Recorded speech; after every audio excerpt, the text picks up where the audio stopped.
Bos, Mitsubishi Outlander 2.0 auto tahun 2019.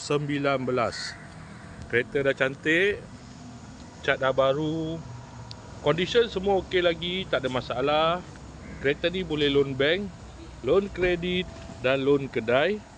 Kalau nak beli cash pun boleh. Kalau berminat boleh datang kedai, tengok kereta, boleh test drive. Kereta ni accident free, boleh jalan jauh, tak ada masalah. Jom kita tengok bahagian dalam. Kereta ni ada waranti 1 tahun.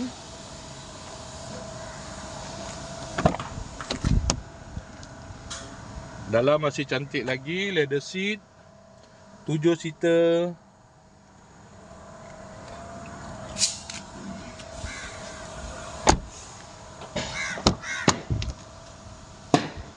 Kereta ni guna push start button, aircon semua okey lagi, aircon sejuk.